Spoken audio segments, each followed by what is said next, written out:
pushing on, but then you went too far.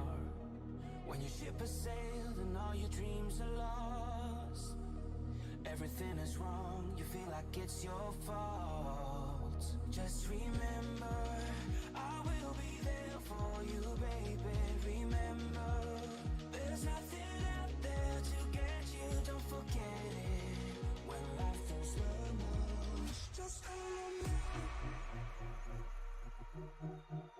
Just call me. Just call me.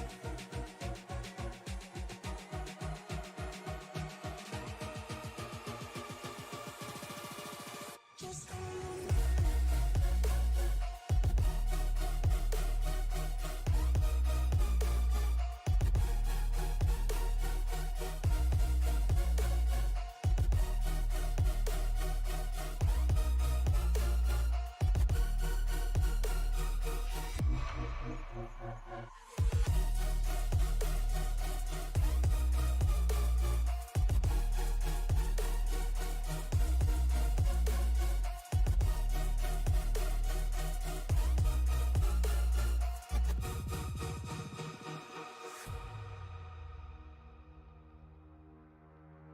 You're stronger now than you ever been. You gotta leave now, it's time to catch the wind. You will climb up high and look through the clouds, and when you're feeling low, I know you'll bounce back. Oh, and just remember, I will be there for you, baby. Remember, there's nothing out there to get you, don't forget it. When life throws lemons, just call me. Just call me. Just call me. Just call me.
Good evening, everybody, and welcome once again to the ECR NextGen League. We are here in the Irish Hills of Michigan for the Nothing Better Than Butter 220, race number 23 on the season. I'm Mike Damoni up in the booth. Joined with me, as usual, back in the saddle once again is Shane Cochran. Shane, man, how's it going? Going great.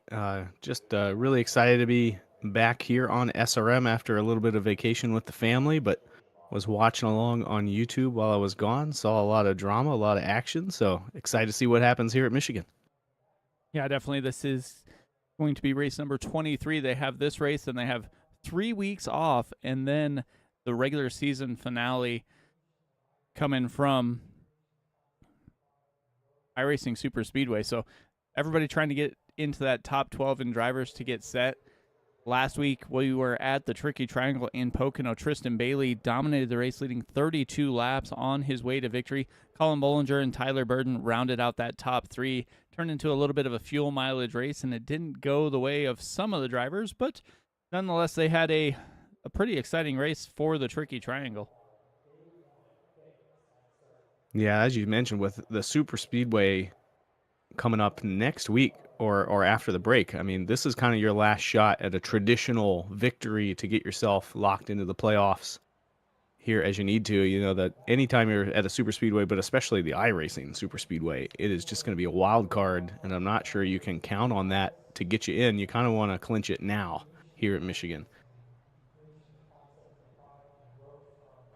Yeah, you definitely want to do that. Right now, Ryan McCall, Kent Mueller, Aaron Miller are all the guys right there at the 12th spot and 12th through 14th there. So they're trying to get those points.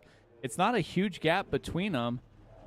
I mean, you're looking at 20 points basically separating those 3 drivers. So anything can happen over the next 2 weeks. So we'll have to see what does transpire as these guys are getting loaded into their cars. We're going to go trackside and go through the grid here.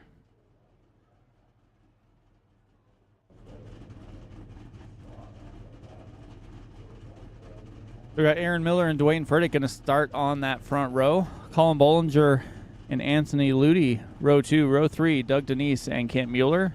Michael Carter and John Osborne going to roll off in row number 4. Row 5, Ryan McCall and Bradley Rivers. Kane Lee and Adam Boughton in row number 6. Row 7, Tyler Burden and Kyle Diaz. Jonathan Cogswell and Gary Nash in row 8. Starting 17th is Tristan Bailey with Robert Roth to his outside. Christopher Roth and Eric Maggette are going to start shotgun on the field in row number 10. So that is where we start. Aaron Miller looking to make some points here starting on the pole tonight. Yeah, I think Michigan is one of those tracks that doesn't look like, you know, the white knuckle action of a Bristol or a Daytona or something like that, but in my opinion, it's one of those tracks where you actually have to be super aggressive, especially in this next-gen car, to keep up your momentum. This is a very momentum-based track. So if you lift coming out of turn 4, which is where the car usually gets tight in traffic, all those guys are going to start going by you, and you're just not going to have the speed to get back into turn 1 either. So look for who can keep their foot in the gas the longest. That's who's going to carry the momentum around here. And you know, it has the usual tire savings and drafting of these kind of 1.5 and 2 mile tracks. But like I said, I think it's all about momentum. You've got to stay in the gas. And I know it from experience because I'm not really good at it. I always lift a little too much trying to save tires and haven't really figured this track out. But I'm sure these drivers here at ECR have got it, especially these drivers up near the front.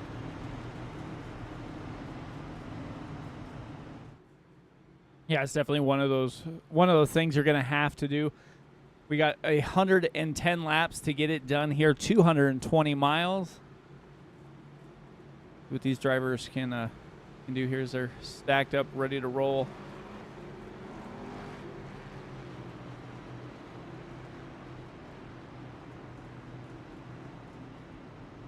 Sounds There's like some chatter on the radio that Tristan Bailey is maybe having some networking issues here to start the race, so hopefully he gets that resolved by the green flag.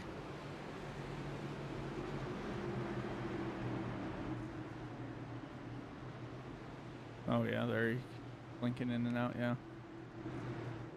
Pace car's going to make that left-hand turn, and we're going to go green here in the Nothing Better Than Butter 220 from Michigan.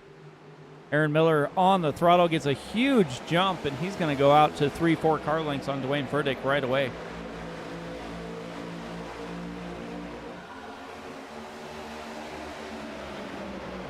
.53, almost thinking about sending it 3 wide. Tucks back in there, 2x2. Coming down the backstretch now. Yeah, it almost looked like Furtick didn't quite get the drive off that he was hoping for there, and Colin Bollinger thought about going 3 wide on that high side, thought better of it. Now he's down on the bottom trying to work by Looks like the 8 of Kent Mueller is trying to get to the high side.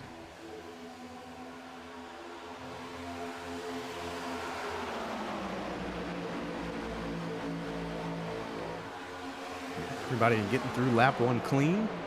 Starting to spread out. A little bit of contact back there with that purple and black car. It's the 18. Michael Carter. I think he was getting a little bit of a push maybe from that rapid fire pizza car just behind him. Yeah, Ryan McCall was trying to get him pushed up through there. Looks like Ryan McCall slides down in front of Kane Lee there. Kane Lee having to check up just a little bit. Aaron Miller going down pit lane. I saw he got a black flag. He might have jumped the start there, Mike, and that might be why it looked like Furtick didn't get a great jump.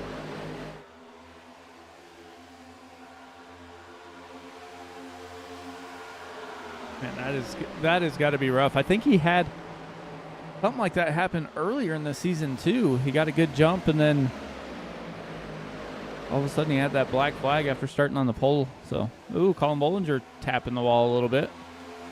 Yeah, I'm not sure I can remember ever, kind of seeing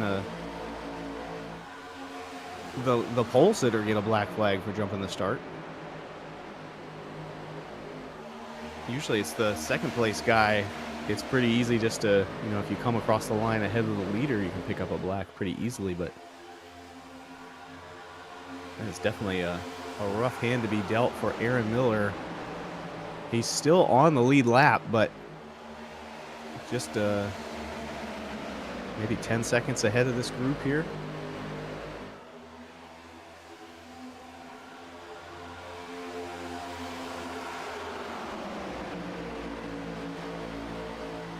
Yeah, I don't know. I thought he was in the restart zone when he took off, but maybe not. Well, I think for the start of the race, you've got to wait for the green flag. I don't think the restart zone you do. Yeah. applies.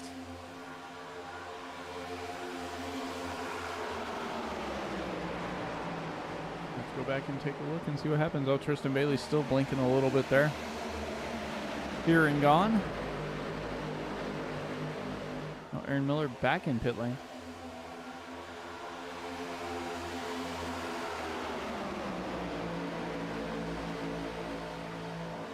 Looks like Tristan Bailey is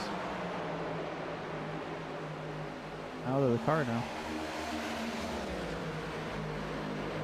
Guessing those network issues didn't get better for him. Might be trying to do a quick router reset or something like that.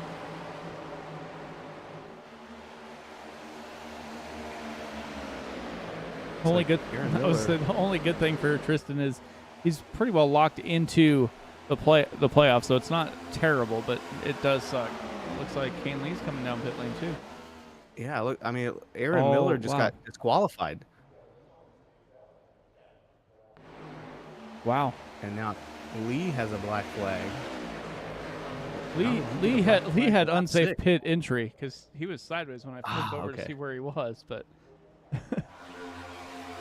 Oh, I see what happened. Yeah, he got loose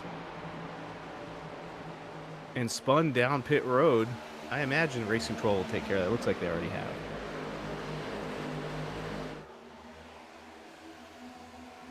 Yeah, what a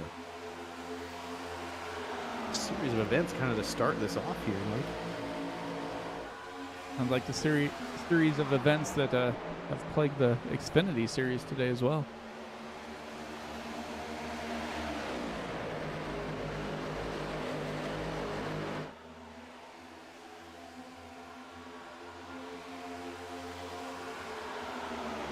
Anthony Ludy having a good run this week. Running P2 all over the rear bumper there of the 51 Chevy of Dwayne Furtick.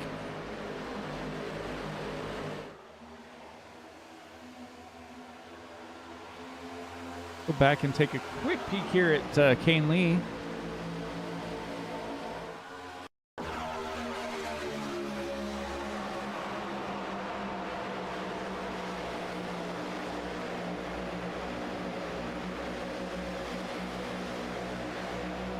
Oh, drifts up into the 94 there.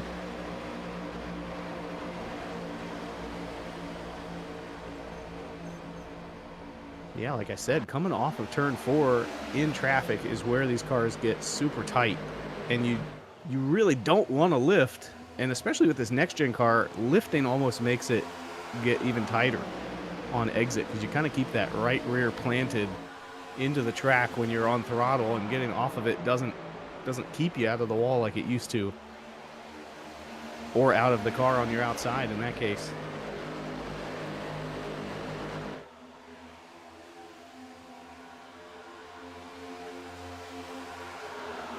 Yeah, especially when you're almost 3 wide there, nowhere really to go. Entirely sure what happened to Miller there. He got that black flag, he came down and served it, and then just as his black flag was cleared, it said he got disqualified. Take a look real quick at something here. It's registering a crash, but let's see what happened really.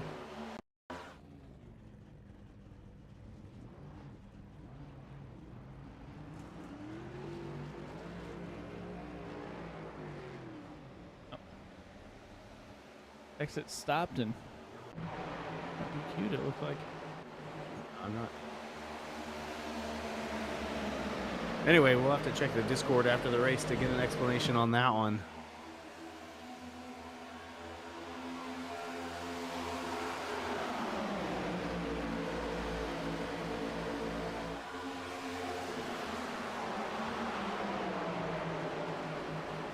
Cogswell looking to the inside of Michael Carter.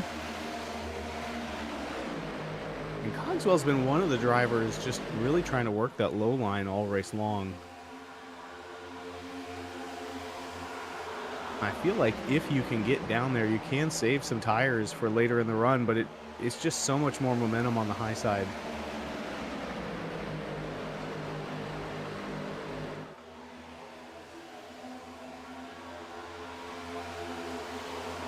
Yeah, and you have to build up that momentum to make passes, because it doesn't look like there's too many passes really happening right now. Like the drivers can get to their inside, but as soon as they do, they don't really go anywhere. They're just kind of stuck side by side. Yeah, I mean, Cogswell is up 7 positions. Robert Roth there in 10th is up 8 positions. So those are the 2 drivers making the most passes so far.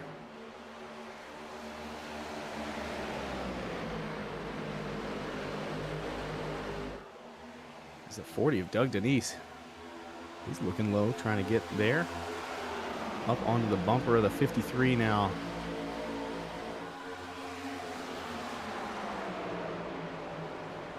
Down to the bottom again.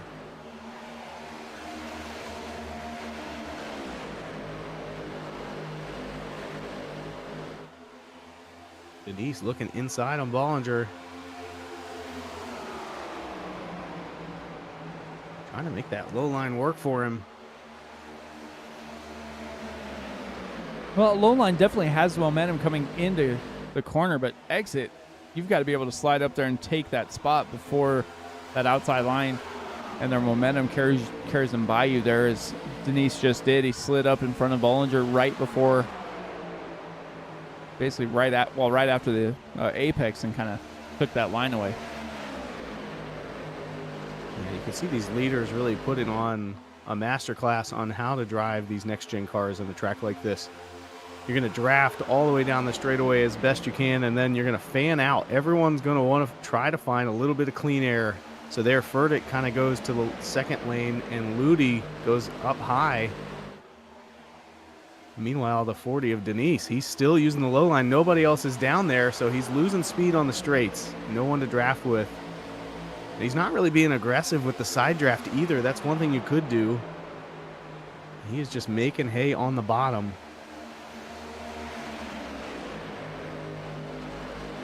And he's the only driver I've seen be able to make that low line really work.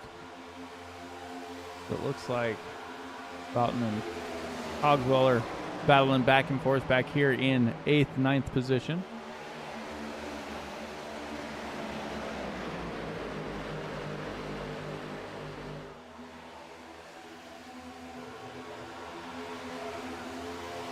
17 laps into this run. I'm going to expect tires to start falling off now. Watch for the cars to get tight out of turns 2 and 4. 2, I think you can manage as long as you don't get on the throttle too early, but 4, it's more of a factor of the traffic in front of you. If someone takes that air off the nose, the car just starts going towards the wall. There's not much you can do but stay in the gas and cross your fingers. Yeah, drivers back here playing leapfrog inside outside. Rivers, Roth, and Burden all trying to get by each other.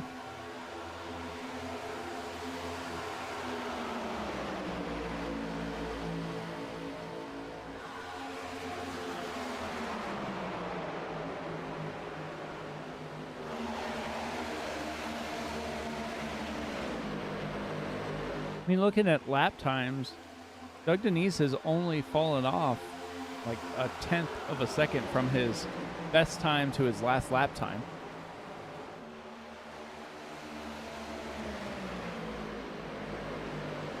Like I said, I think going to the bottom is slower, especially early in the run, but I think it saves the tires. And you can kind of see that in the lap times there. Denise, I believe, is the fastest car on track. I think Boughton just matched him that lap.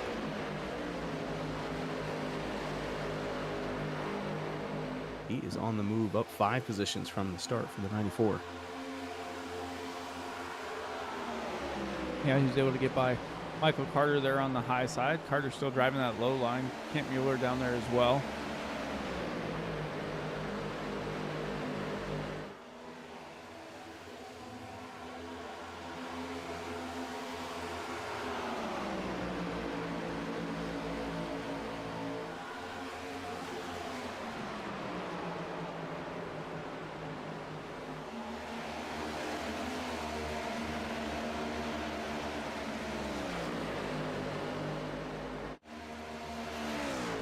Has lost the draft, kind of running almost by himself. Looks like Kane Lee's back there as well now. Kane Lee is a lap down.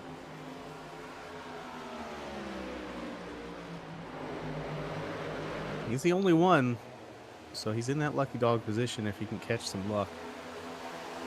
Have a pass for the lead.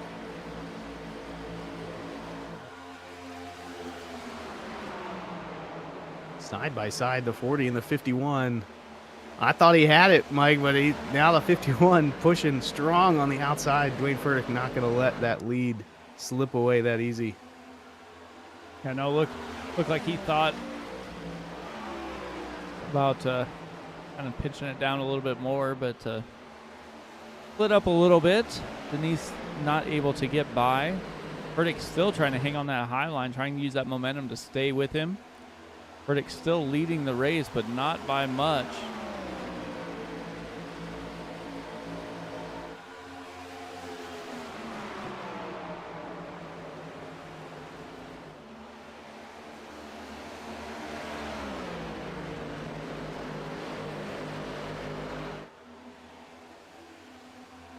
Bollinger now get the help from Furtick and go down to his inside as he goes by Denise. Going to challenge for the lead now. Just bided his time and took advantage of those two being side by side to gain some ground. New leader, 53 into P1.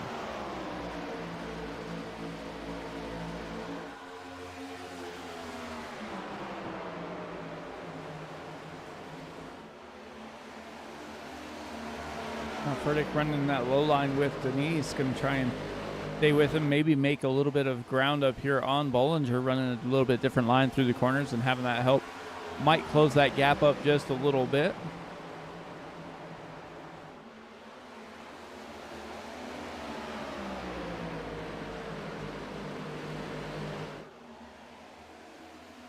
Yeah, we've got 9 wins this season between the 53 and the 51 right now, and Doug Denise trying to get his first win on the season. Gonna have to bring his best driving to beat those two.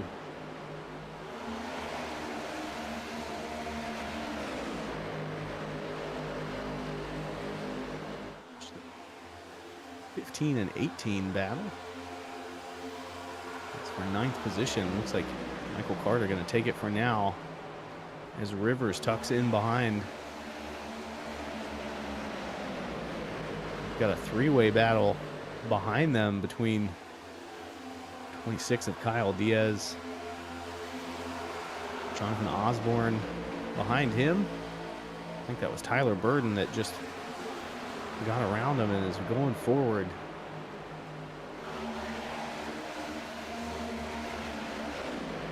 I definitely am looking at the pylon. Looks like Aaron Miller is back out on track, so not sure what exactly happened to him, but he is 18 laps down, still making some time here.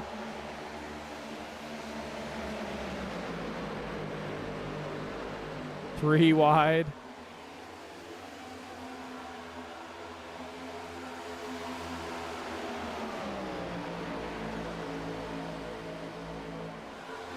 Diaz, Osborne, and Burden. It's that 3-wide situation on the track.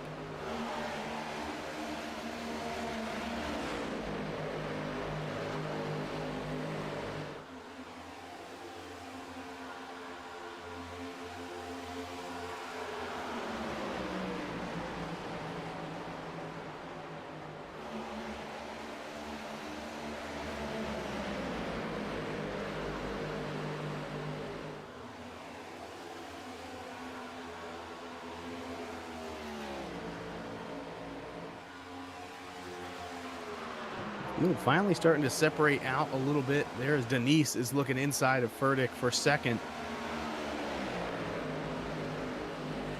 Quite going to get there.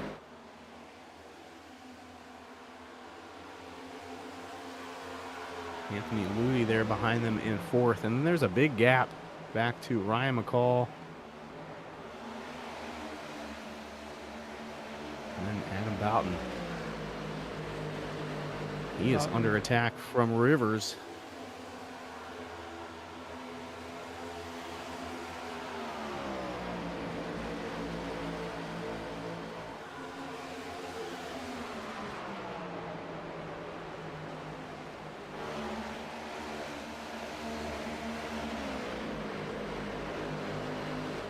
Take it.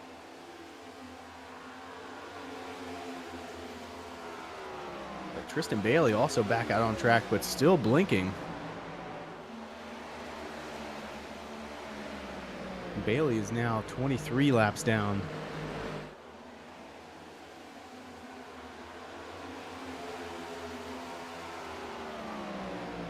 Yeah, still has the fastest lap of the race so far, so.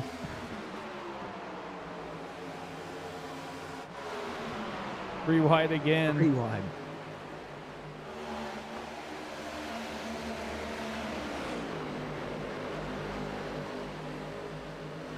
Just seems when they're getting 3 wide, it's the driver in the middle that loses out.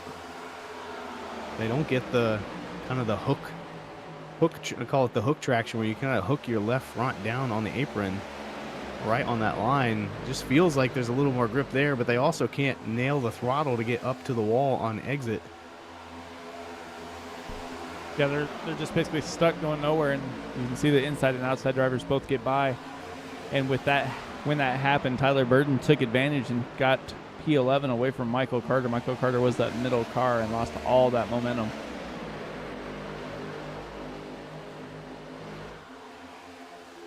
Kyle Diaz now trying to get around Kent Mueller.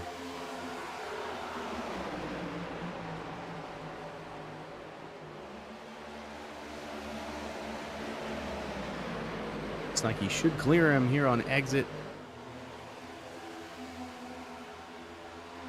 He does it. That's for 7th. Looks like the 53 has hit pit road, Mike. The first driver down pit road is going to be our leader. 31 laps in.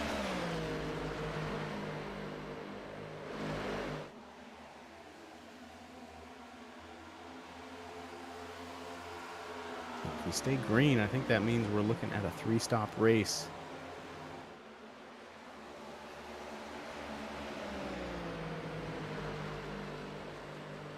See if anybody decides to just stretch this out and see what they can get out of their fuel tank.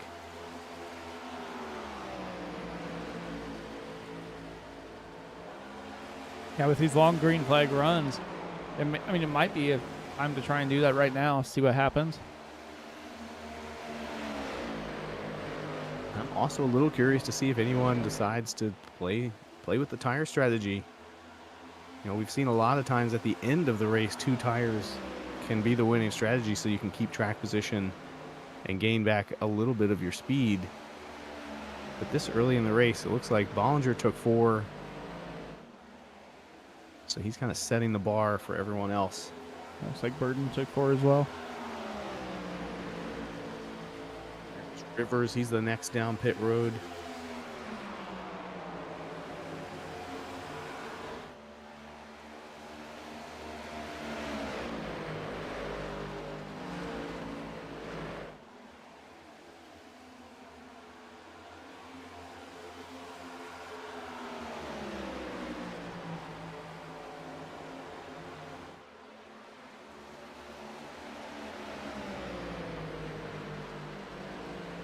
Curious to see, with Bollinger taking the undercut on everyone behind him, if we stay green here, what kind of gap is he going to have over Furtick and Denise? I don't know. The main question, I believe, is going to be if anybody can, turn this into a 2-stop race. And you only need to make it to, 37-ish? I mean, that's 3 more laps. A lot of radio chatter of people saying they're pitting this time, so they might need some cautions to make it to lap 37 and do that 2-stop strategy. So it looks like our leader Furtick is coming down now, as is Ludi. Denise going to stay out for one more as we see Bollinger get his lap back.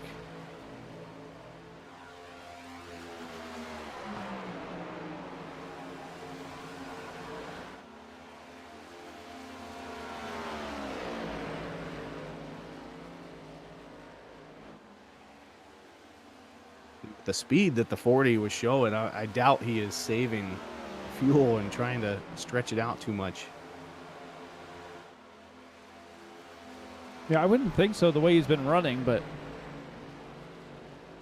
it looks like he's going to be coming in.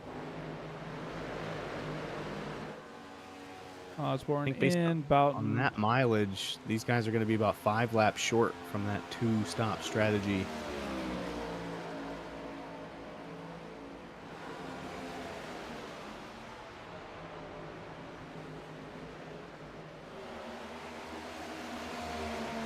But as always, it's a gamble, right? If you can come in early and you risk getting stuck a lap down. If a caution comes out, you can stay out longer and get fresher tires a couple laps later, hopefully track those earlier pitting drivers down. But this is going to be the first time in this race where we kind of see how does that play out. Who's going to be the winner here? As Mueller is the last car that hasn't pitted. He's going to hit pit road. Denise is just now coming out of pit lane. Furtick's going to be ahead of him. Yeah, it looks like it's going to be a 2-second gap between the 53 and the 51. So that's what that earlier pit was worth to Bollinger. 4 laps ahead of Furtick. He was on pit road. Yeah, definitely seemed like that might be the right strategy. Just split it into 3 and call it good.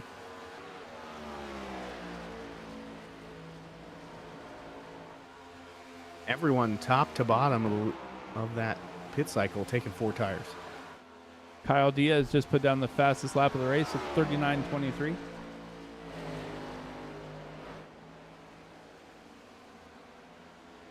Do you have a preferred pit strategy, Mike? Are you coming in early or are you staying out until you're out of gas? If I think it's going to go green, I'd lean more to the stay out as long as I can. Yeah, I do the same. I always just think there's got to be a caution, right? One of these times I've got to catch a caution and catch everybody a lap down. I can't remember it ever working out, but it still feels like the right choice every time.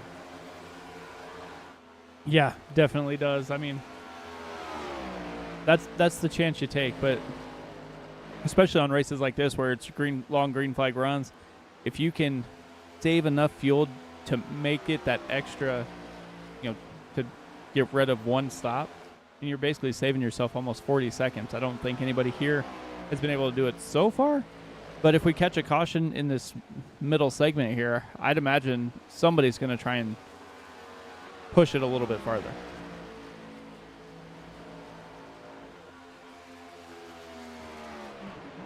Burdick is just a smidge faster than Bollinger, but that lead is kind of just holding steady at 1.6 for now.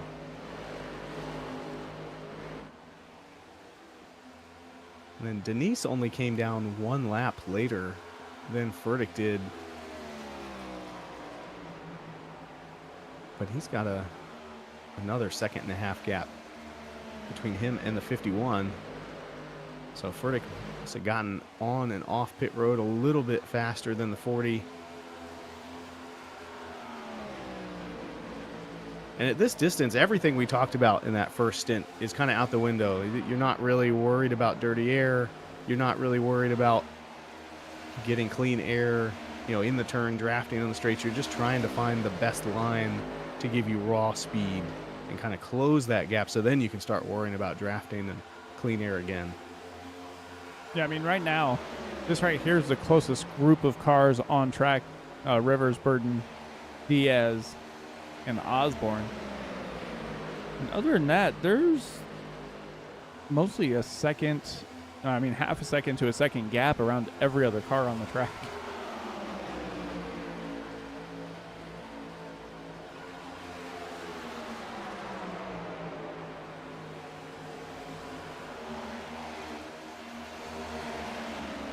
We saw Mueller, he was, I think, the last car of everyone to come in on that cycle. That has dropped him all the way to 16th. Just losing so much time there by staying out those few extra laps, 6 laps longer than the 53. Yeah, even some of the drivers that came down on lap 35, he lost a bunch of time too as well. John Osborne came down on lap 35, and he is almost 8 seconds in front there.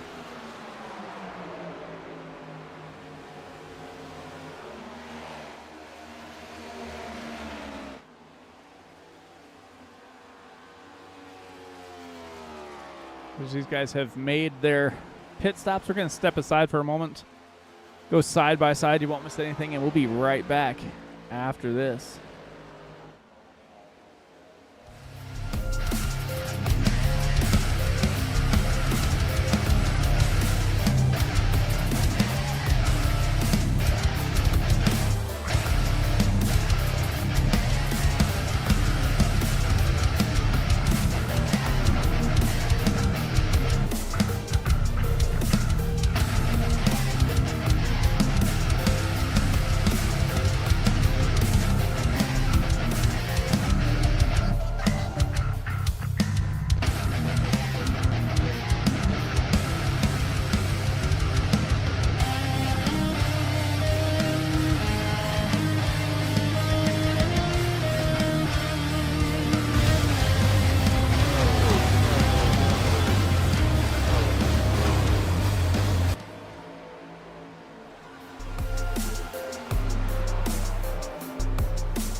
All right, welcome back, everybody, to the Better Than Butter 220 from Michigan International Speedway.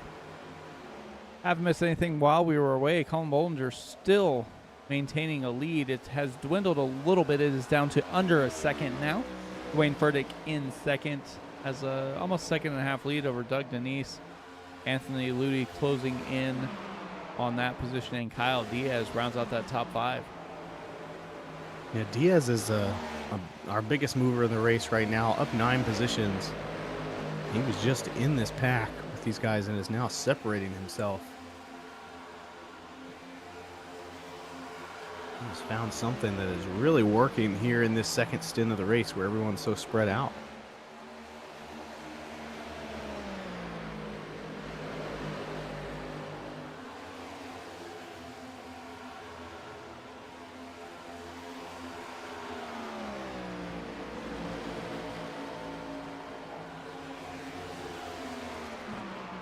Like Furtick is starting to catch the draft off the back of the 53 and catch him. And I'm looking at the laps, right? We're 20 laps into Bollinger's run. We know he can make it 33 or 34 laps or so. So it looks to me like these drivers are going to come right back together right around the time they're going to be pitting again. So I'm not sure either strategy really defeated the other clearly, at least not yet.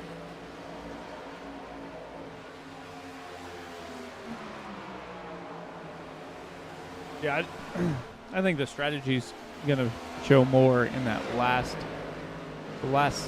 stint there than it is now. But regardless,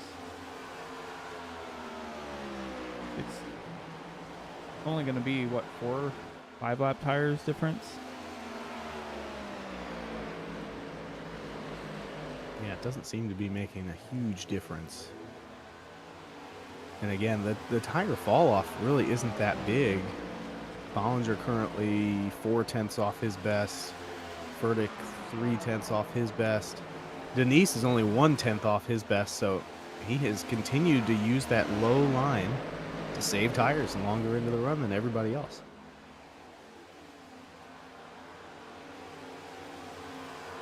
And he is really starting to come on here at this point in the run. He was a quarter of a second faster than the leader that last lap.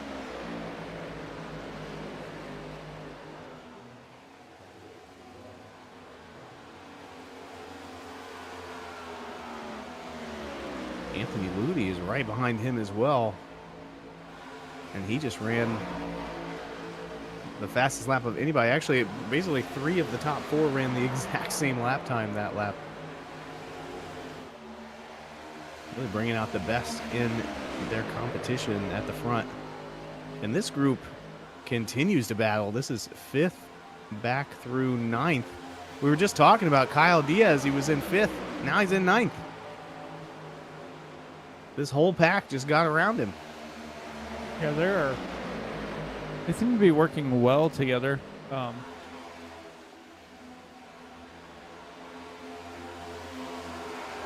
Any real difference as far as time goes? It just must be able to hold that draft together a lot better.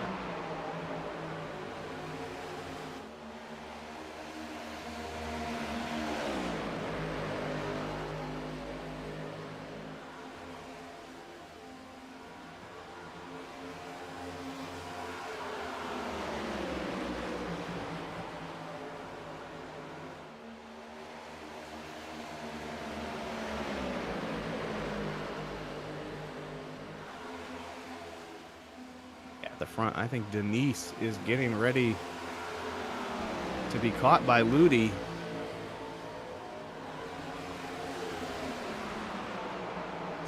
Position starting to tighten up.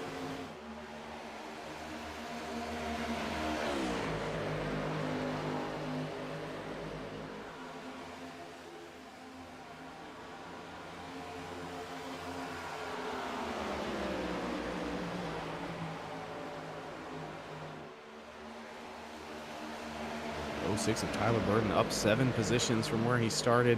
He's just been very steadily moving forward all night long.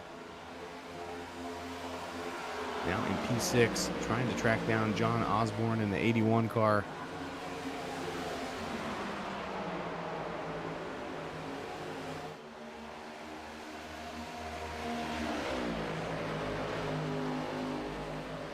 In a bit of a refresh scheme there, not in his Mountain Dew usual.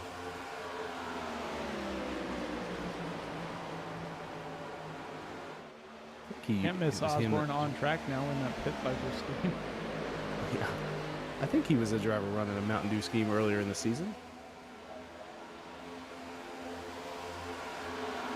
Tyler Burton threw on his demons.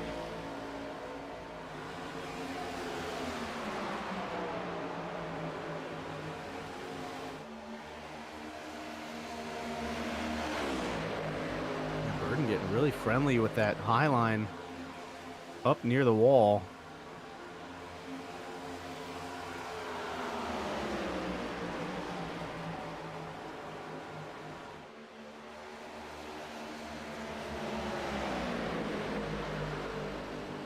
The last couple laps, Dwayne Furtick has been the slowest of the top four. And just as I say it, he turns a lot faster than everybody around him. Yeah, it's almost like Denise is there. And Ludi lurking as well. All three of these drivers, second through fourth, are tracking down the leader. Now just a half second between the 53 and the 51.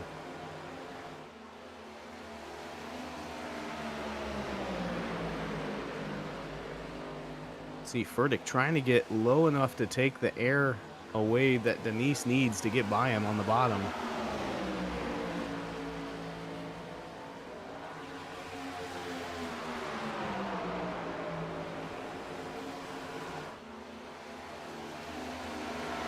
But you're just trying to guess, where is that guy in front of you going to go? And Furtick kind of switching it up from turns 1 and 2 to turn 3 and 4, keeping Denise guessing.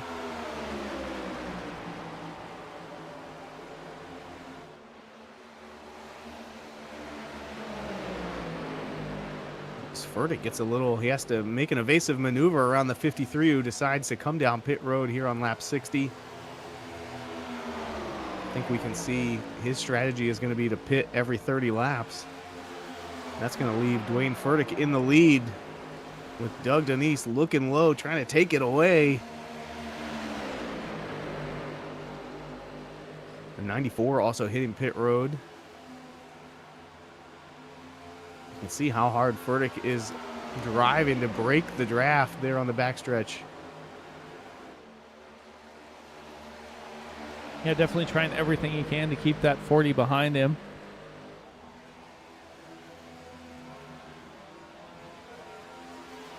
I wonder how many times can you block before the 40 car is going to lose his temper a little bit and get, throw those elbows out and take the lead away rather than skidding on by on the bottom. Tyler Burton in, Kyle Diaz also in.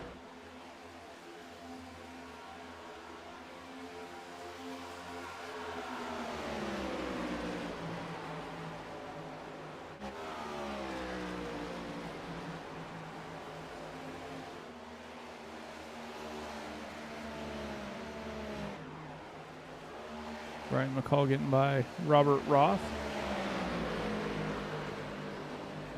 Oh, there. Roth into the wall. Most of these drivers about 27, 28 laps into this run.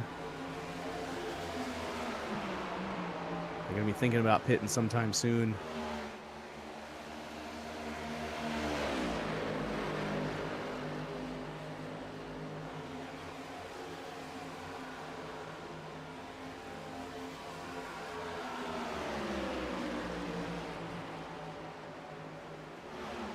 Quick NASCAR news update. If you saw the victory lane incident with Connor Zilic, Trackhouse Racing is going to pull that 87 entry from tomorrow's race. And it looks like he just has a broken collarbone. His CT scan was clear. Ooh. Yeah, I mean, I think that's a huge relief for everybody. Yeah, that looked really saw bad. it. I mean, yeah, it did hurt on a couple levels. You know, watching it as a fan of a young driver, and then also as a broadcaster, just to hear, you know, kind of the terror in the broadcast team's booth of their Yeah. voices of you know, what in the world do they know what to say? And yeah, glad to hear that. The collarbone is certainly a lot easier to heal up than your brain. Yeah.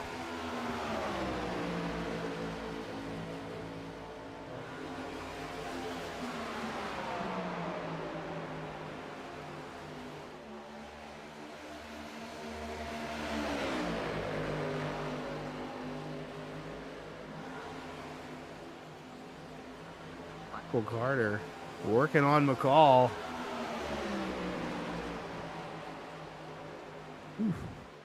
Somebody must have decided to drive a little angry.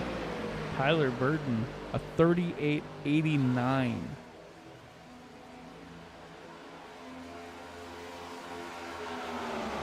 Almost a Fastest half lap of the second. race. That was Yeah, almost a by half 4.5 second tenths. faster.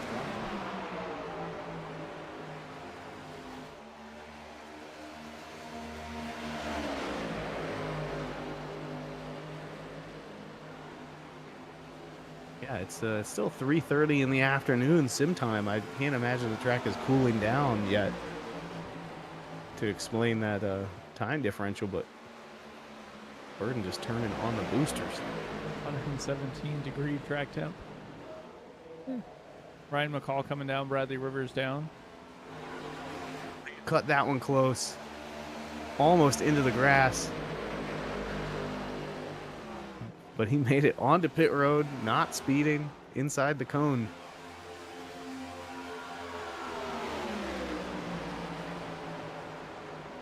Leaders now dealing with some lap traffic on fresher tires, possibly. Yeah, It's a Bollinger 42. I'm gonna say Bollinger got his lap back the hard way. Here comes Furtick down pit road. So we're kind of seeing the same strategies the first time, Mike. We've got the 53, one of the first cars to come down. Furtick stays out a little longer. Denise and Ludi decide to stay out as long as they can.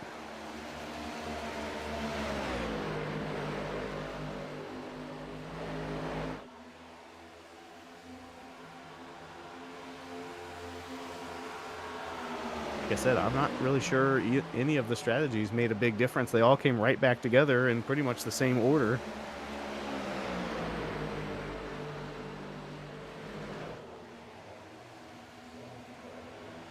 Yeah, I don't know. It's going to be interesting to see when they elect to come back down pit lane on this last pit stop, because everybody will have to make one more. I don't think anybody's making it to the end right now. But like Burdick, if he sticks to his 33, 34 laps, he's going to come in and there's only going to be 7 laps to go. 8 laps. And that might make the difference, Mike. That might be a place where he can take 2 tires or maybe even fuel only for a run that short. Oh, Denise locks him up on pit entry. I'm not seeing any speeding penalty, though, so he must have done it just in time. Hey, Ludi was hauling in there pretty fast, too, but didn't have to lock him up. Leaves the 18 of Michael Carter as the leader right now. A huge lead over the next car, the 84 of Jonathan Cogswell. Carter, Cogswell, and Gary Nash are the only drivers. Oh, and add Kent Mueller to that list. They're the drivers that haven't pitted yet on this cycle. They all stayed out a little longer the last time around as well. So everybody seems pretty content to stick with their strategy. Yeah, Furtick and Bollinger are only separated by 1.5 seconds, even though they pitted almost 7 laps different right now. It was 1.6 last time, so again, same story, different chapter.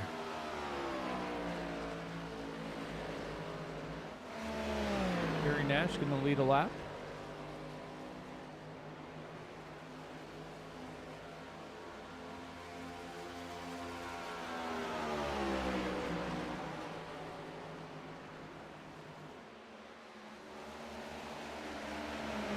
pit road this time by.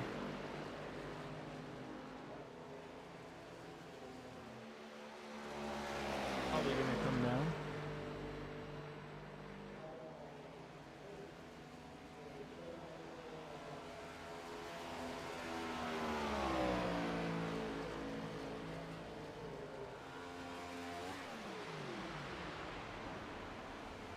As we cycle through that, we've got 16 cars on the lead lap. 19 cars still out on track. Tristan Bailey, the only one out right now. Aaron Miller is 38 laps down. Kane Lee is 2 laps down.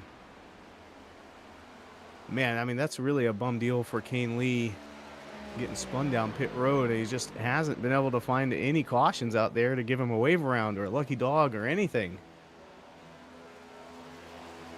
Yeah, and that's the worst part. Like, he's trying to do something and just can't quite get there.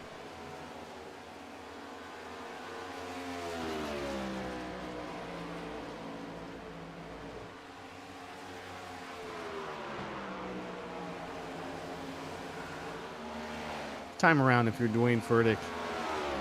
You know that last cycle he was able to catch the 53, but wasn't really able to even get side by side with him once he got there, just stalled out.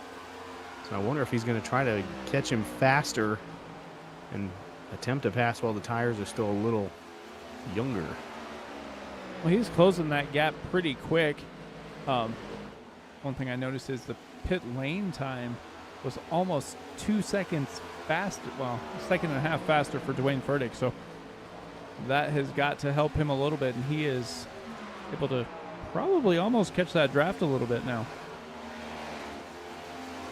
Yeah, I know. It's not just the pit lane time, it's the pit stop time too. I wonder what Bollinger was doing there for that kind of extra 2 seconds. I didn't think he had any damage.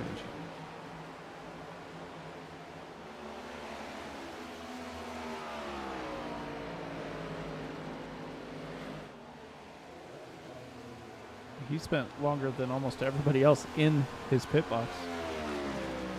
And, yeah, than everybody.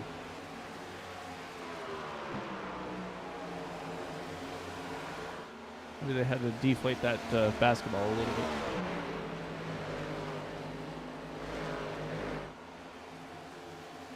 Yeah, it sure looks like Furtick is catching him faster this time around.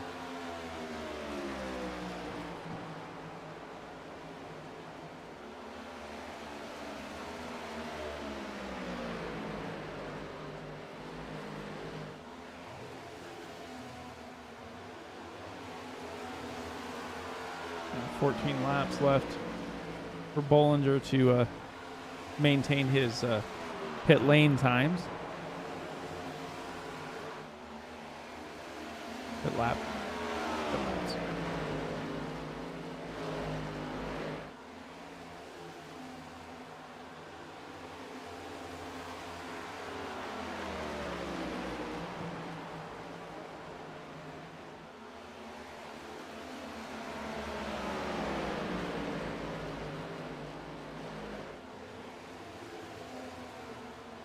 Oh, I just went back and took a quick look at the 53's pit stop, Mike. He skidded through his box and had to back up. That's the difference.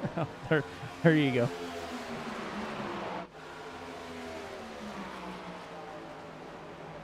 That would do it.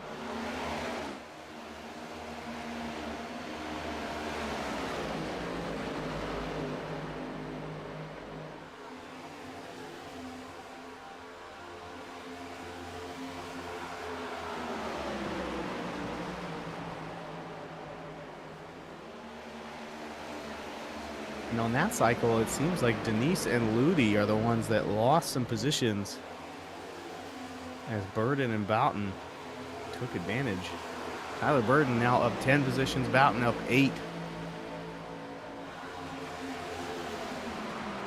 Now, looking at the last time they came down pit lane, Denise and Ludi stayed out to lap 69.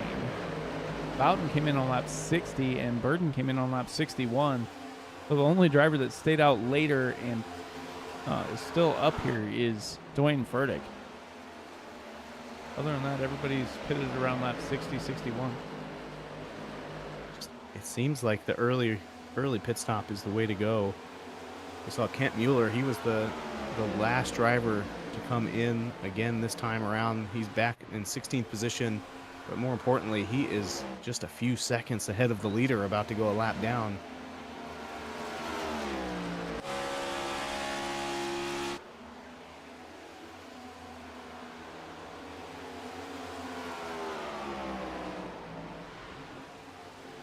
You can see there just how close he is.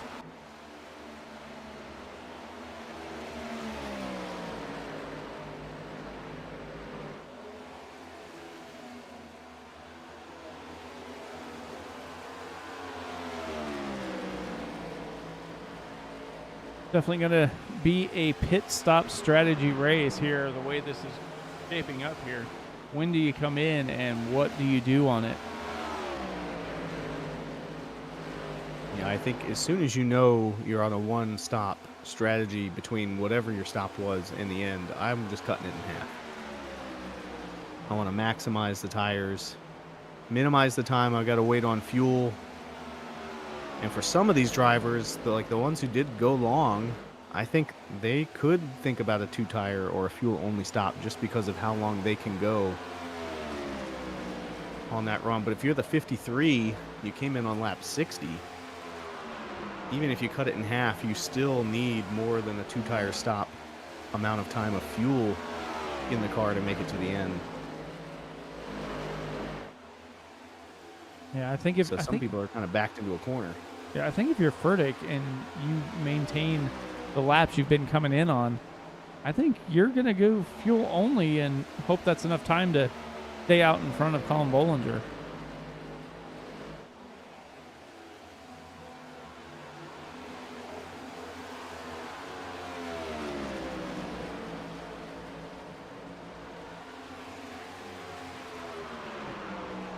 I wouldn't be surprised, though, if we saw some of these other drivers try and come in maybe a little bit early.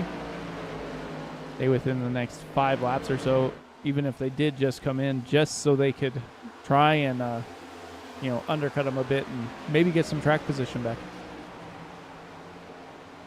Yeah, and everybody's coming at this from a different perspective, right? So you've got Bollinger, 5 wins on the season, pretty comfortably in the points. He's not going to do anything other than try to win the race, but he's not going to do anything, gamble too big or too dangerously about it. Same thing with Furtick. He has 4 wins on the season, very comfortably sitting in the playoffs.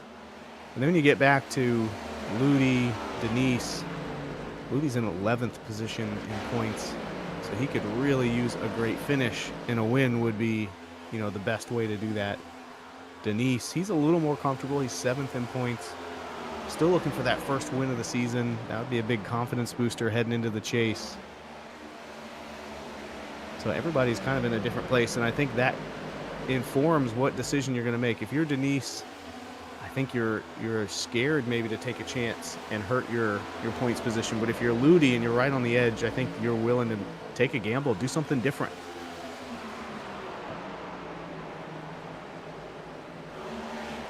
Yeah, I think you're right. Another driver I think should try and take a little bit of a gamble is going to be Ryan McCall. McCall's riding right there at that 12th position, so definitely could use every point he can, and it might just be a time to take a little bit of a gamble.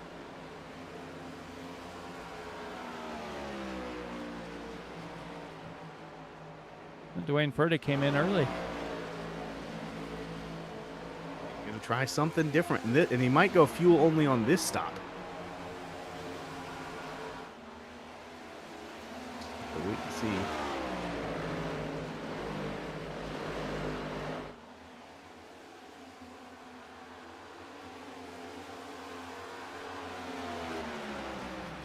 I mean, everybody can definitely make it to the end from now.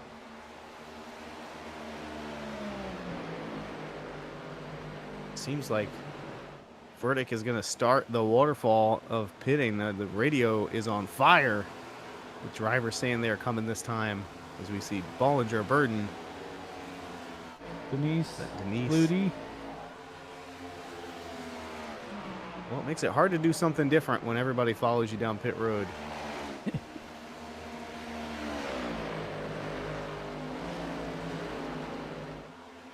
does look like Furtick did a 2-tire stop.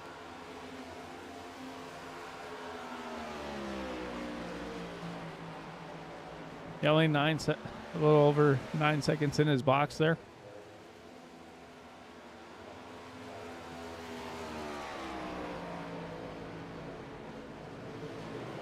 Like Bollinger and Diaz also did 2-tire stops, but kind of 2 tires plus a little extra fuel.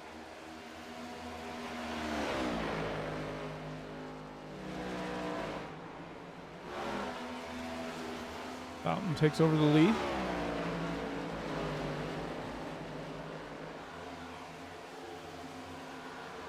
So 94, he's 26 laps into his run. I think the longest he could go would be like another 8 laps. But Michael Carter in 3rd and Cogswell in 5th. They pitted a full 10 laps later.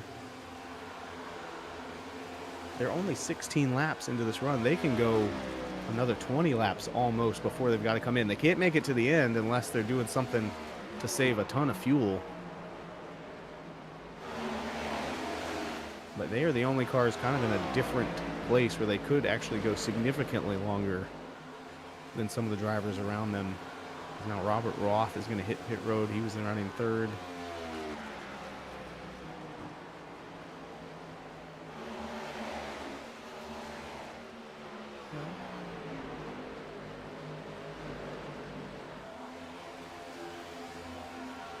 Here comes the 94. Coming in. Oh, so there's somebody stopped on track in turn 4. That's going to bring out our first rapid fire caution. Rapid fire pizza caution of the night.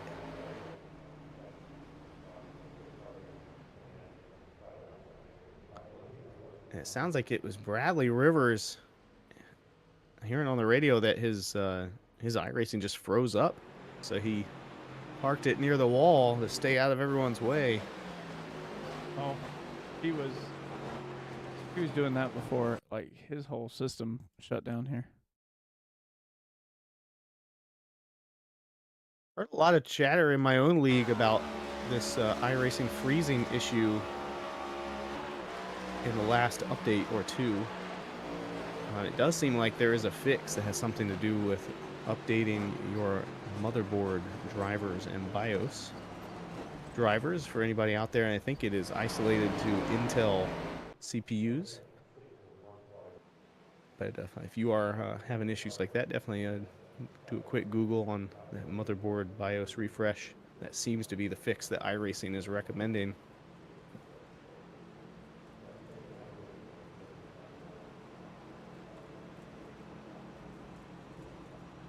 So we got the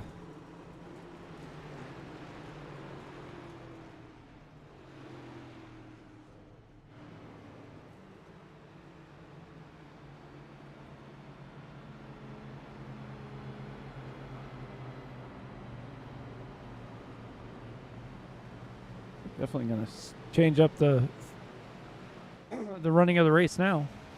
Yeah, so I think the big winner there is going to be Boughton, because the caution came out as he was coming off of pit road. He was able to get his pit stop in, but then didn't kind of lose all the positions he was going to.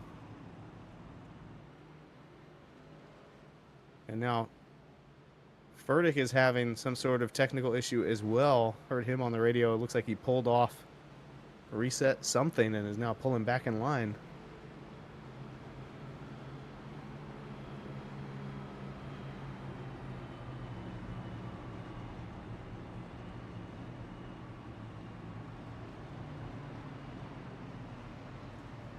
Reporting that he's got a black flag, but I don't actually see it on my screen.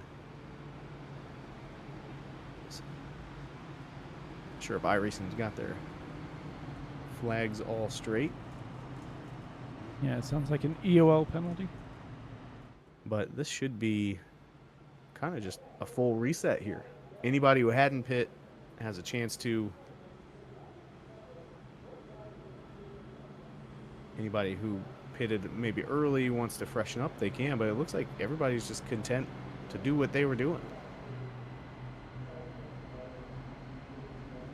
Yeah, I definitely think the the winner in all of it is definitely the 94 there of Adam Boughton, as he pitted on lap 88, and it looks like he took 4 tires.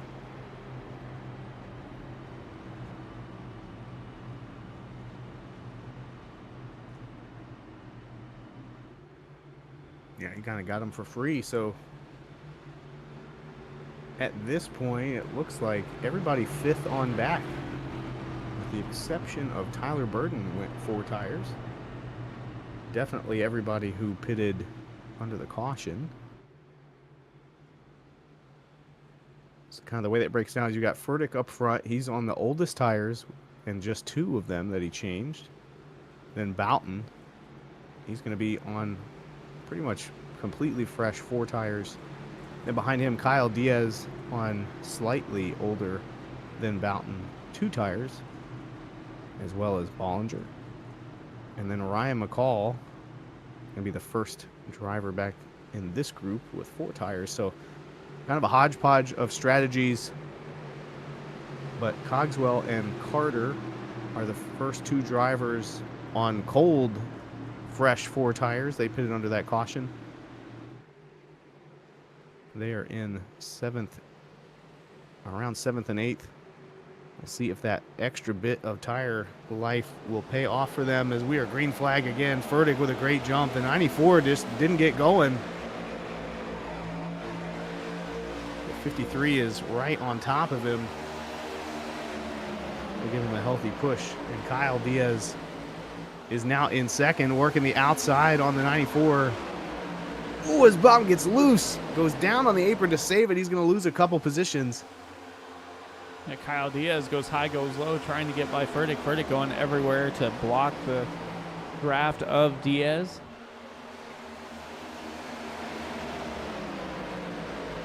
Adam Boughton lost a ton of positions, currently running P6, and losing more. What exactly is happening there to that 94? We talked early in the race about how important the momentum is, that you just have to stay in it. And when he lifted there down on the apron and got loose, I mean, it takes almost a full lap to get that car back up to speed and haul in the mail with everybody else.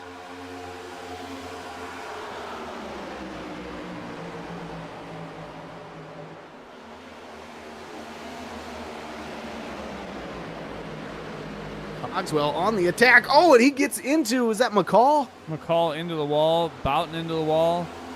Rivers. Mueller Rivers.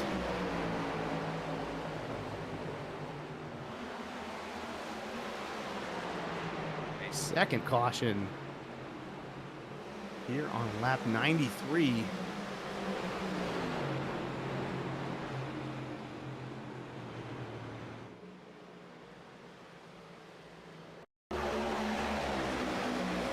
Just slid up the track, tried to hold on to it. Carter involved. Just had some more speed than McCall. I don't think McCall was lifting necessarily, but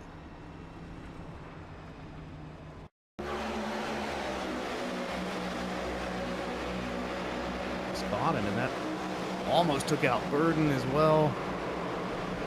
A number of drivers able to make some moves and sneak through there. Rivers and Boughton, not one of them.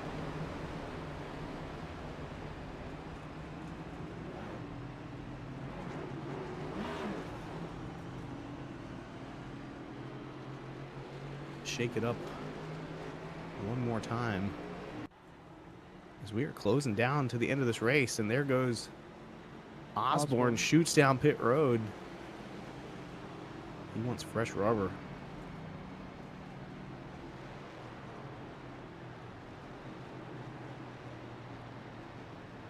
We had talked earlier about how Kane Lee was trapped 2 laps down because of that early spin onto pit road. He was waiting and biding his time, and now he is back on the lead lap and coming down pit road to get some fresh tires and make a charge here at the end. And great way to salvage a race that just didn't look like it had anything for him. Yeah, definitely on the right move.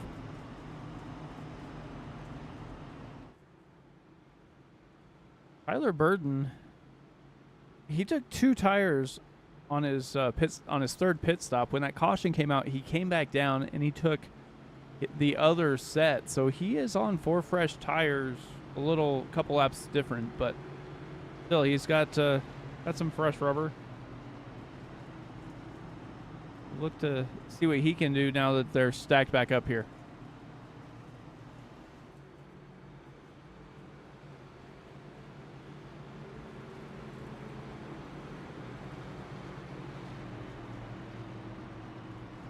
Haven't talked too much about looking for his first win on the season. Yeah. Diaz making his way towards the front.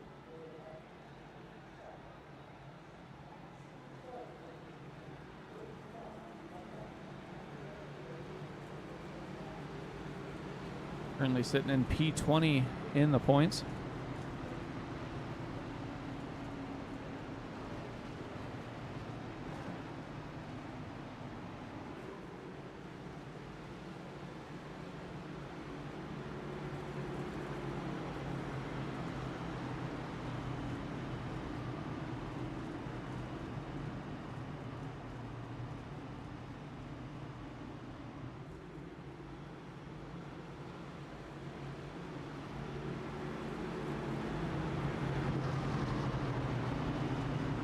$15 to go, 14 when we take the green flag here. Yeah, the drivers who pitted on this caution are going to be coming out around 11th position.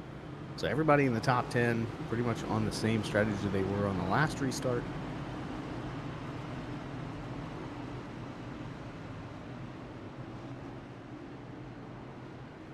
Yeah, I think Furtick is the driver to beat unless the 53 can get up there and get in front of him, because those two have been class of the field all day.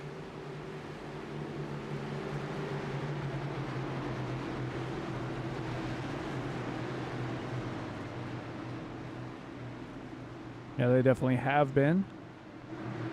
Had some drivers kind of hanging back towards the back, making their way to the end of the race. Pace car is in. Dwayne Furtick with the button as they get ready to hit that Geico restart zone. See if Furtick can get the jump he's had before. Kyle Diaz down on the inside, going to try and stay with him. Green flag is out. We're back underway here, and Furtick gets a pretty good jump. Tyler Burden trying to stay right with him.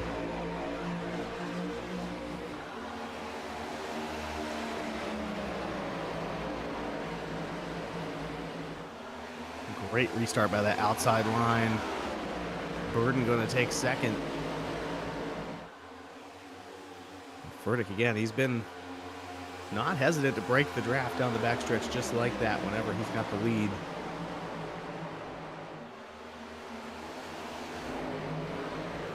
Yeah, trying to break that draft. You see 3-4 different lines coming through the corner. Single file back out as soon as they hit that straightaway. Tyler Burden going to try and go down to the inside, get a run here as Furtick blocks it. I kind of wonder if he did that as a bluff to try and pull Furtick down so he could go to the outside, because Burden came back up high and Furtick was there to stop him. Now the 53 inside of Kyle Diaz. Oh, and Diaz throws the block down low as he puts a move on Burden. Not able to hold the bottom, though. Has to lift just a little bit. Driver loving seeing these guys in his rearview mirrors. Dwayne Furtick. Seen him go 2-3 wide, inside, outside, all over the track, and he is just driving away. Has a quarter of a second lead so far. As Bollinger goes to the inside of Kyle Diaz. Doug Denise also made a move to the inside of Jonathan Cogswell, and they are side by side.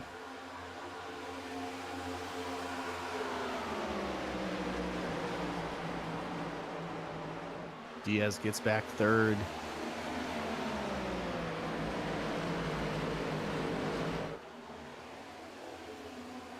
We've got 11 laps to go here at the line. Some tremendous racing here with the ECR NextGen League.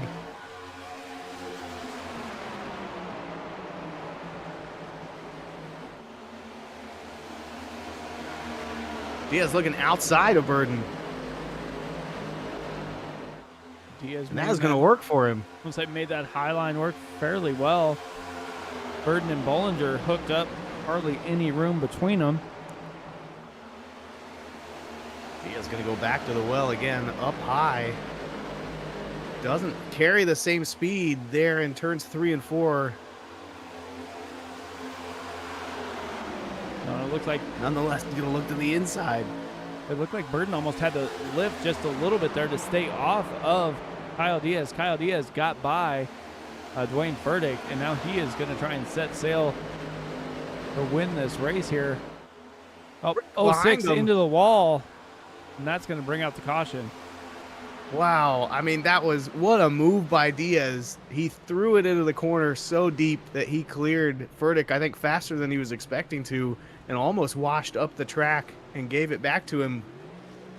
But Furtick kind of tucked him behind, and when he did, the 06 tried to get in line as well, and I'm not sure he was clear. As the 53 just gets a huge run off the high line. I'm not sure I can blame either driver in that case.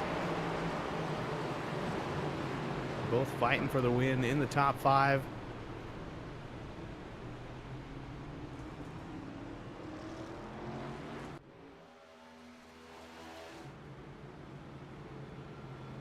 That leaves Diaz, our leader.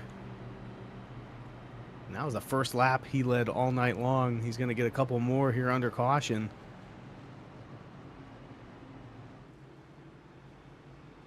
Bollinger now with some damage from that wreck. He'd led 43 laps on the night, the most of anyone. Seconded there by Dwayne Furtick. He's led 41 laps.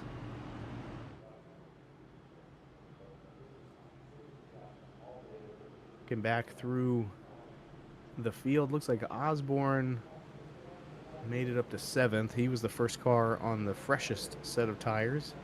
Remember, that group started 11th, so he was able to gain 4 positions there on that run, and I think that would tell you what you could get if you pitted here for fresh tires as well. Not going to get you all the way to the front, but it might get you a couple positions, as the top 9 cars are going to stay out on the tires they have. Everyone behind them going to come in for either some repairs or some fresh tires. I think we had 6 sets on the night, and that would make this the last set, I believe, for anybody pitting this time, assuming they pitted most of the other opportunities.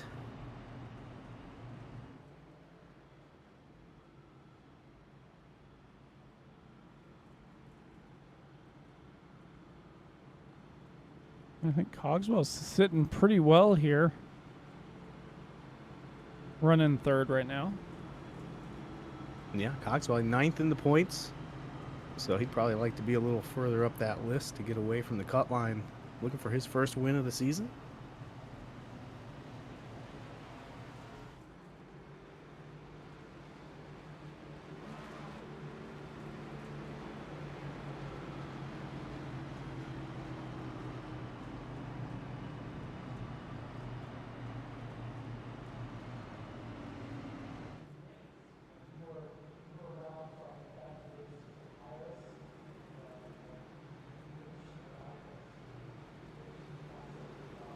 Drivers that came down pit road that time staying for some extended repairs.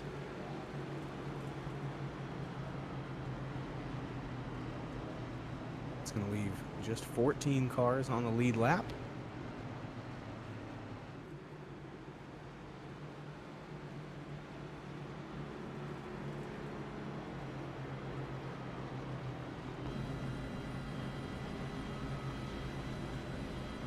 He has elected to take the high side. I think our leaders have done that pretty consistently on the night.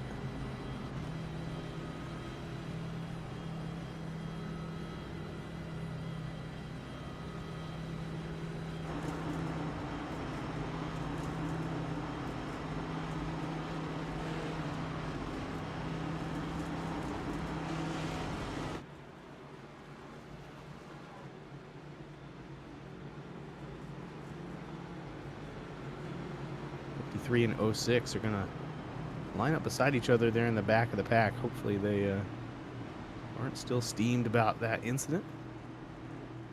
Yeah, that one seemed more like a racing incident, game of inches, and guessed a little wrong.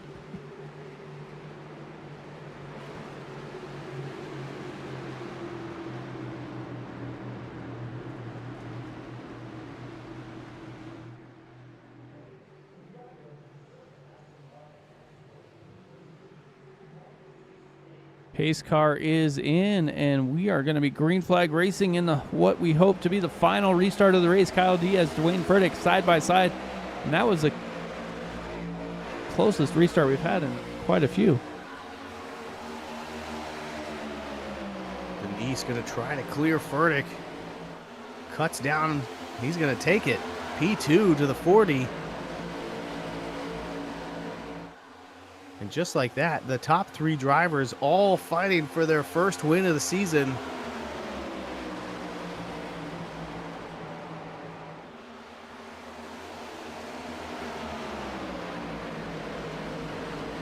Burdick just fading back. I think those older and 2 tires. We got another wreck. Roth and Osborne down into the grass. I don't think they hit anything too hard.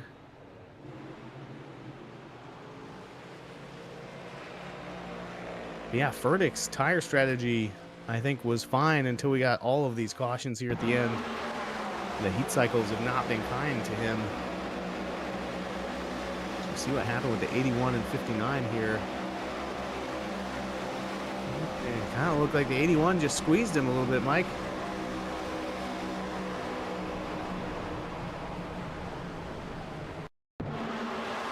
It doesn't look like he came up the track a little bit there. Let's see.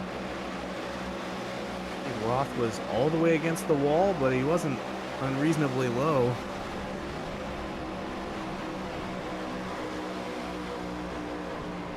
Some pretty good driving there by the 59 to keep it out of the wall. I don't think the 59 really hit anything.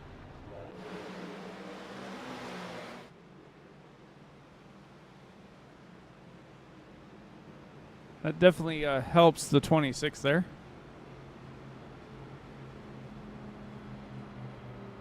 Well, the 53 didn't waste any time. He's up in 7th already after starting in the back on that restart.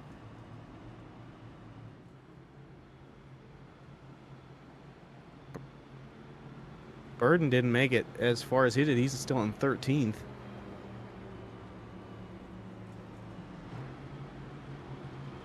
He's going to be the driver to watch here on this next one if he can gain just as many positions on this restart as he did in those couple laps. He will be back near the front. Again, so you got Diaz, Denise, Ludi, and Cogswell now the top 4 drivers looking for their first win of the season.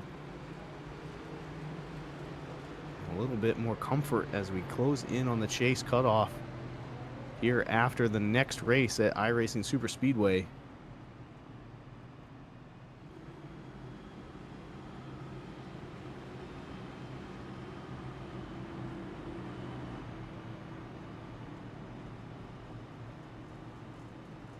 Gonna be a green-white checker.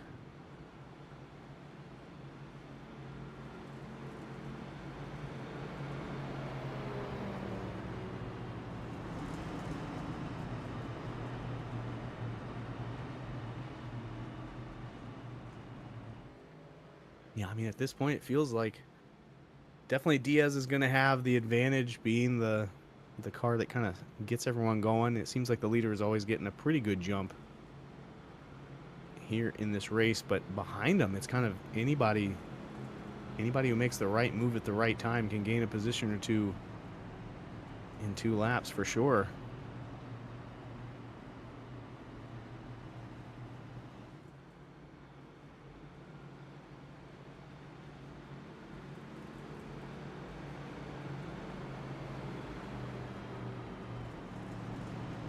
Full of drivers coming down pit road. Tyler Burden and Kane Lee, the only of those drivers that are on the lead lap.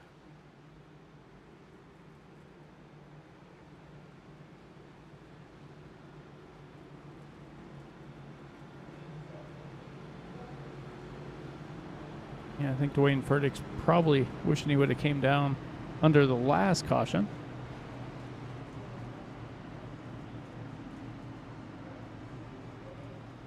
Still running inside the top 5, though.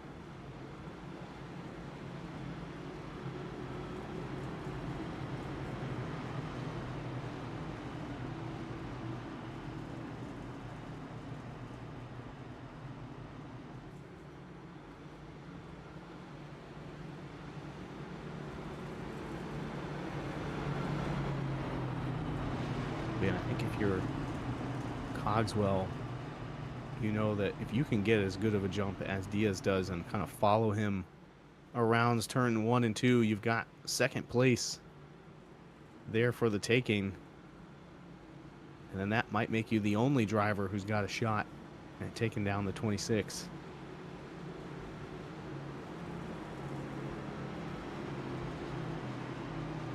Yeah, everybody else Denise around that 26 has fresh tires, so be interesting to see how long he can hold on here. Yeah, Denise has been making speed on that bottom better than anybody on the track tonight. So I don't think he's too upset to be starting on the bottom of the front row either. As long as he can get a jump here with the 26.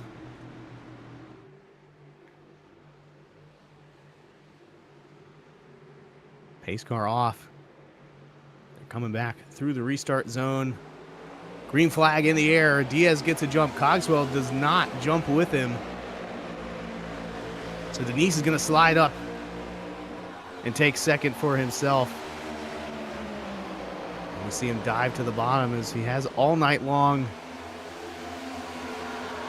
That's going to bring him right up to the bumper of the 26, but the 95 of Anthony Ludi going to get a huge run. Nowhere to go with it just yet, but Denise goes low. I think that's what Ludi wanted, so he could get some clean air as Diaz tries to pinch down and take the air off of the 40, and he does it. You can see how the 40 gets tight up to the wall. Diaz using that Dwayne Furtick move to break the draft down to the white line. The white flag is in the air. Any of these top 5 drivers could pull away with it as Denise goes low. He can't hold it. That lets Diaz go, and Ludi gets a run there on the outside of the 40. It's Diaz and Ludi coming down to turn 3 for the final time.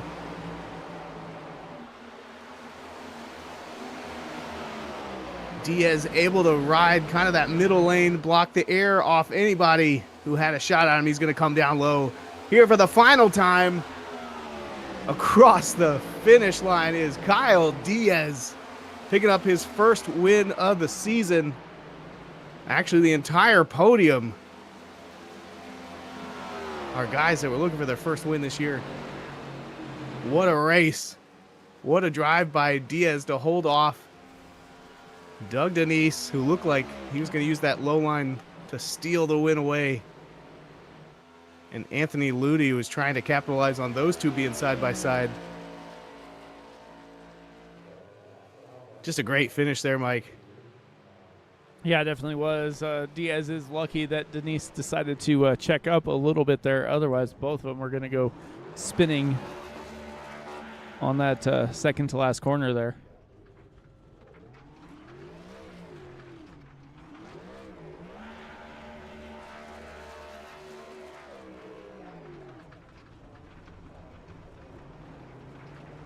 Diaz now doing his victory celebration here on the front stretch. Gonna cut the grass and make the donuts.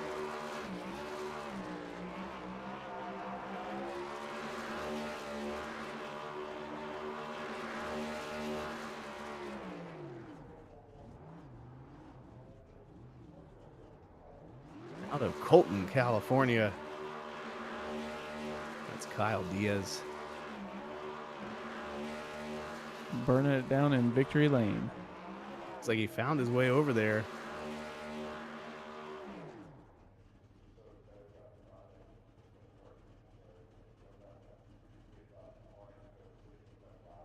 See if we can get track. Ford Mustang looking sharp in victory lane. Doug Denise up here for you.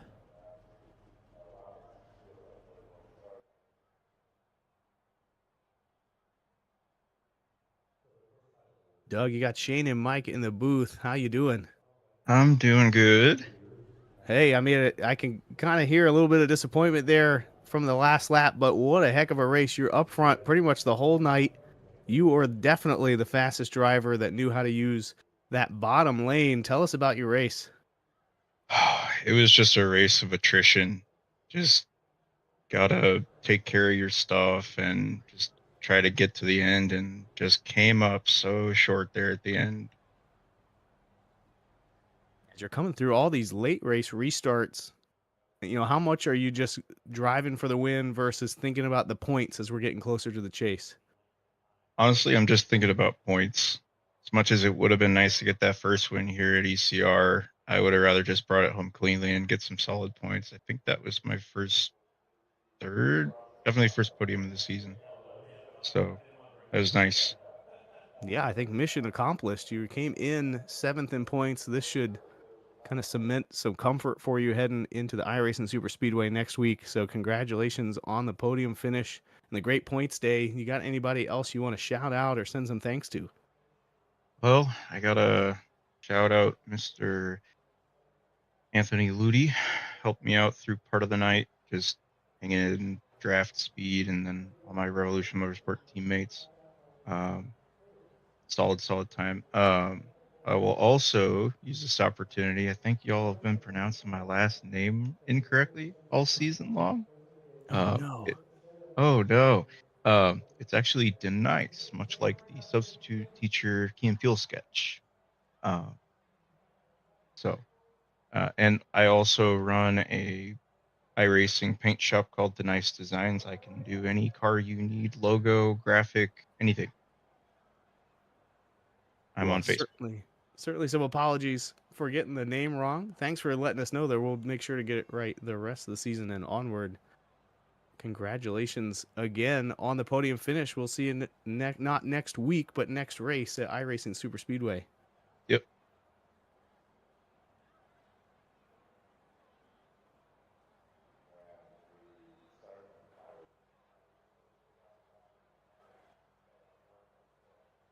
All right. Get Lee down here in the booth. Hey, Anthony, Mike up in the booth, man. How's it going? Great, man. How you doing? Oh, not too bad. Well, that was a heck of a run there towards the end of the race. How was it racing Michigan this week? Honestly, it was awesome. I still think clean air is king with these cars, especially with this new iRacing update. But man, the 95 Adidas Toyota was hooked up tonight. I got to thank all the guys from RMS. I've learned a ton racing with this group. It was really good to have a fast car and be up front in contention most of the day. And I love the fact that Michigan's got multiple grooves that you can just race until your heart's content, man. It was a blast. Yeah, it definitely seemed like you could pretty much put it wherever you wanted, but most of the momentum was up in that top lane, but you were able to use that to your advantage and bring home a P2. How does this set you up going into iRacing Super Speedway in a few weeks? Good. We really needed this. I think we were sitting like P9, maybe P10. I don't remember, around P10, maybe 11th in points. So I definitely needed a good run here to try to get a little bit of gap, maybe if possible, and try to make it into the playoffs here in ECR. Definitely, man. Well, congrats on your P2 finish. Anybody want to thank before we get you out of here? Honestly, just the league, the admins, all the sponsors that make it happen week in, week out, the broadcasters, and the RMS team, man. Like I said, I've learned a ton from this group and building some great relationships that'll last a lifetime. Thank you guys so much. Yeah, thanks. Talk to you maybe in a couple weeks. Look forward to it. All right, we'll get the race down here in the booth for you.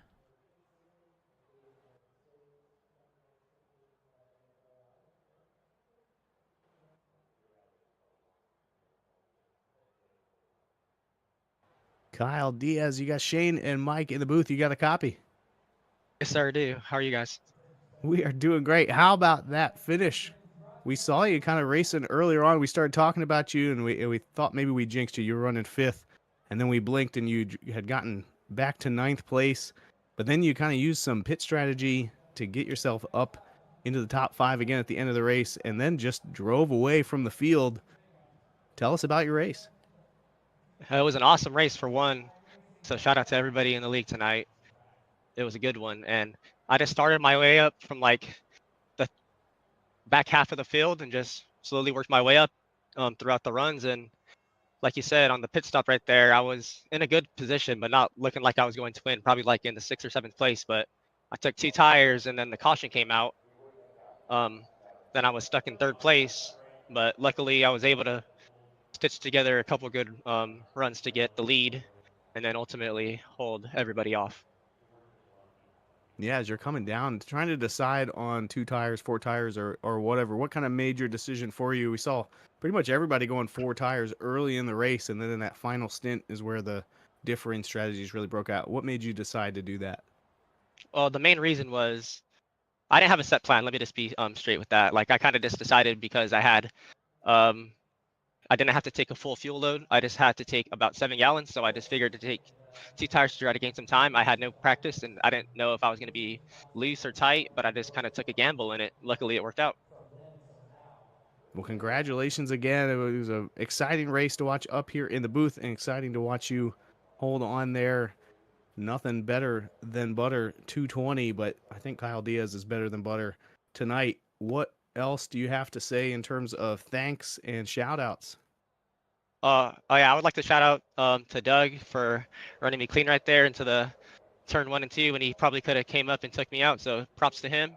And of course, my team, Jonathan Cogswell, Rob Roth, Chris Roth, and all my other teammates in various leagues who watch me. I really appreciate them, and shout out to you guys too.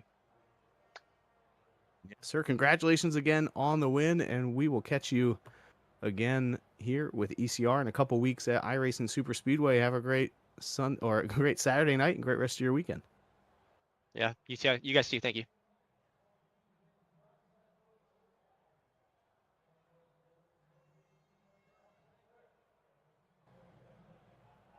So that was the top 3 finishers. Let's go ahead and go through the race results here as we get the Nothing Better Than Butter 220 in the rearview mirror and set up for iRacing Super Speedway at the end of the month. Kyle Diaz, Anthony Ludi, and Doug Denice. Denice of Denice Designs. Glad that he corrected us on that. Jonathan Cogswell in 4th, Kent Mueller 5th, Colin Bollinger and Dwayne Furtick 6th and 7th. John Osborne, Michael Carter, and Christopher Roth round out that top 10. Gary Nash just outside with P11. Kane Lee, Robert Roth, Tyler Burden, hard fought 14th. Bradley Rivers, Adam Boughton, Ryan McCall, and Eric Maggette, the top 18. And Aaron Miller and Tristan Bailey both had connection issues tonight, so hopefully they get that fixed and be back to racing in a few weeks. But with that, we're down to 1 race left here before the playoffs start. How do you think some of these drivers are feeling, Shane? Well, I mean, I think if you're Aaron Miller, you are probably pretty upset with how that race played out. I mean, he was 14th in points coming in, needed a great day to move up, didn't get it.